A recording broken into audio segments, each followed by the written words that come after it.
Jets Nation, we're 0-5, but is this the week we finally get our first W? Let's talk Jets versus Broncos, Sunday morning showdown. To all the non-believers. How did that? To all the non-believers. Especially you, Tom Jackson. Way to have our back, Keyshawn. Anybody can be beat. Welcome back to Jets Fuel, guys. Today I'll be giving you a preview of the Sunday matchup versus the Broncos over in England. Game starts at 9:30 in the morning, so everybody will be getting up early. And we'll see if the Jets can figure out a way to get their first W of the season. I find it highly unlikely that they'll be able to figure this out just because, we're playing so poorly in all aspects of football.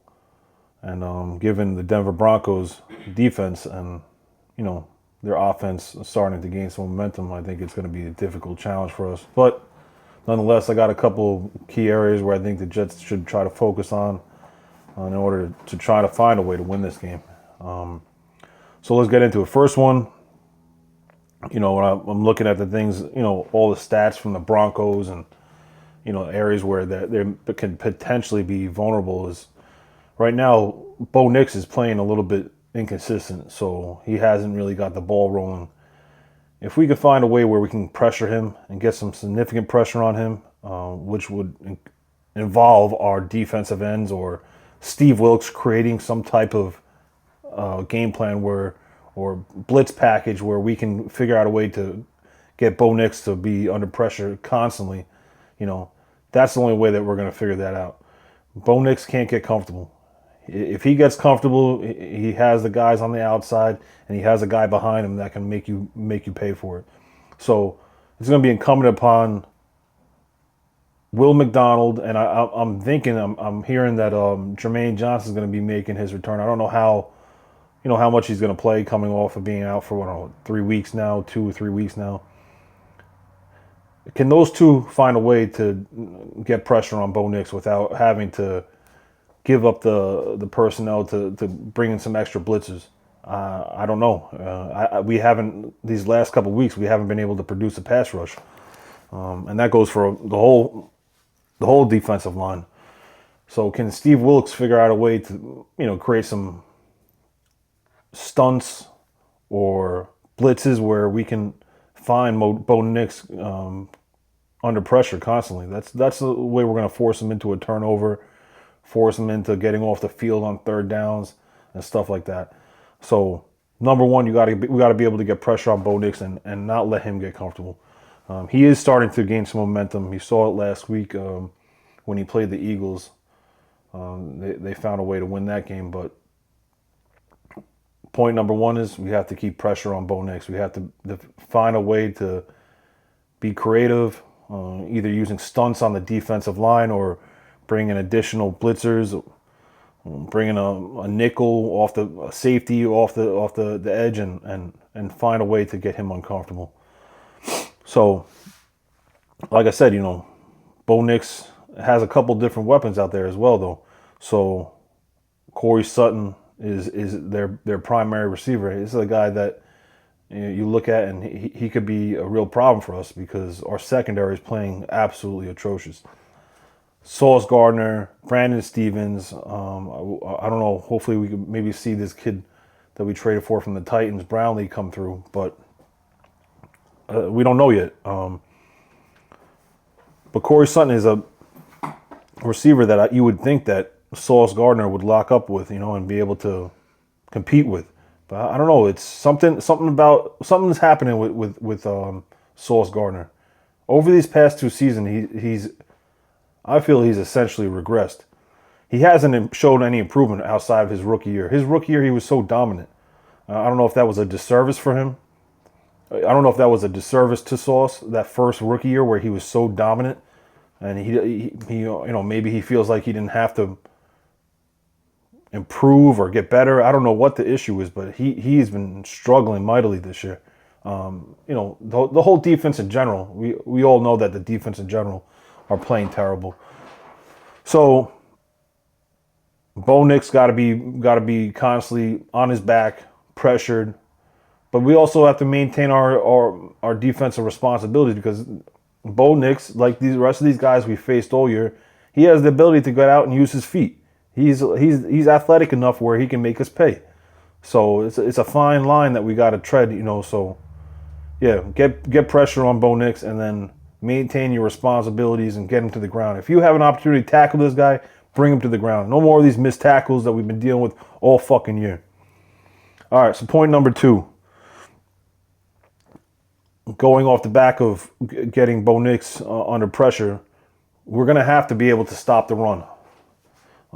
Their rushing attack is very efficient. If you look at their rankings right now, they're rushing at an average of 140 yards per game. They're 4th in the NFL right now. So you think about that.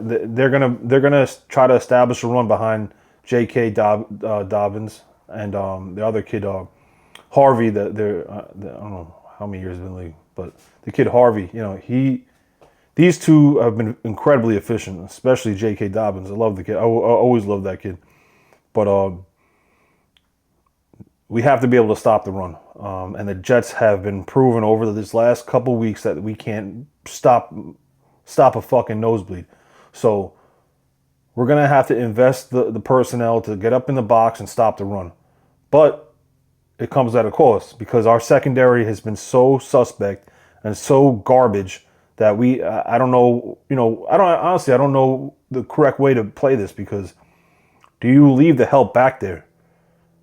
Or do you just invest in, we're going to stop the run and force them to throw the football? I don't know. It's a tricky situation because we've proven that we really can't stop the pass. Our secondary is just terrible. We give up big chunk plays, including in the running game. We give up big chunk plays. So can we find a balance this week and figure out a way to stop the rush with our front seven without having to invest, putting more people up in the box? It's going to be difficult, but we have to stop Dobbins. We have to stop Harvey. We got to force them to be one-dimensional. Now, that's a tall task, just like I said before, because our secondary has proven time and time again this season that they are incapable of playing any competent football on that side of the ball. So I don't know. It's tough to really think where. Do you want to just invest in stopping the run, or do you want to invest in the extra help and stopping the pass? I don't know. It's a tricky situation, but I do know their rushing attack has been very efficient. So I'm assuming that the correct course of action is to stop the run first on them, and then force Bo Nix to become a passer. And if you go back to my point number 1.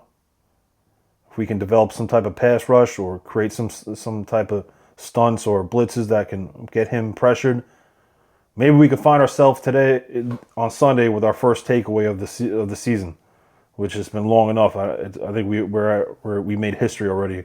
We're 0-5 and we're the only team in the league to ever go 0-5 and not have a single takeaway. So more Jets history for us to be proud of. All right, so lastly, I'm going to touch on the Jets now. The Jets need to establish the run game. It's going to be very, very difficult, and this is the primary reason why I don't think we're gonna see much of a success on offense for the Jets. The defensive the Denver Broncos, they rank number 2 in the league in overall defense. They're just not giving up anything. Last week, they gave up to a total of 17 points to the Eagles. 4 out of their 5 games, they have held their opponents to 24 points or under. So they are a very, very tough defense. But if you look at their defensive statistics and their categories, you go through it, like I said, they're ranked number 2. So their rushing attack, they're only giving up 88 yards a game. They're ranked number 5.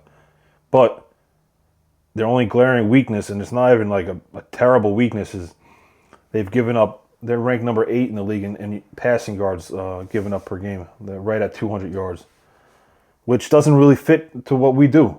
We're not built to throw the ball, despite all this crap that everybody's pumping out, that even the Jets that are pumping out this crap statistical saying that, all the stats that Justin Field have accomplished this year, and he has 100 passer rating. That's all nonsense. Don't feed into that bullshit ever. Because guess what? When the Jets tell you something, it's just fucking smoke and mirrors. He's gotten all those stats in garbage time.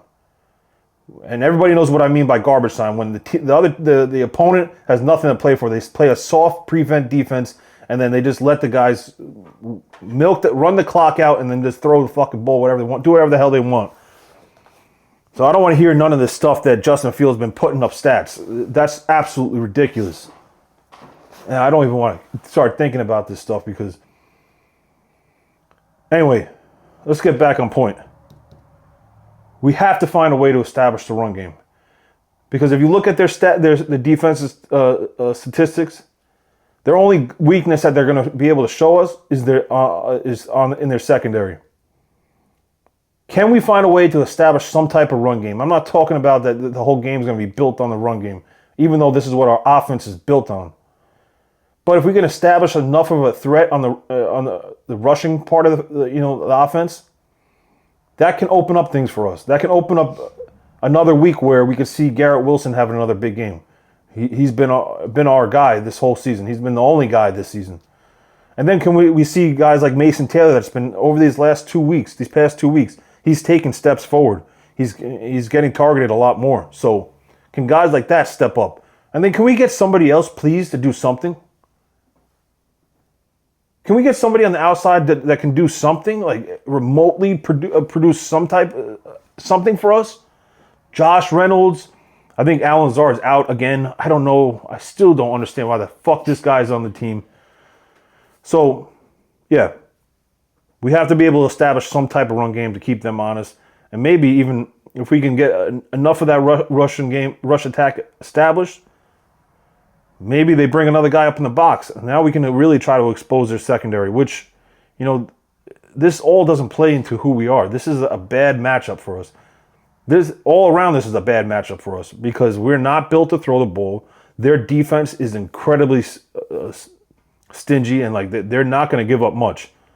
So this is going to be we're going to find ourselves in a difficult situation. And on the other side of the ball, our defense is playing absolutely ass. That's the reality of the situation. Even though statistically they rank around maybe the middle of the pack in offensive production, they might come out here and put up, 30 to 40 points just because of how terrible we're playing.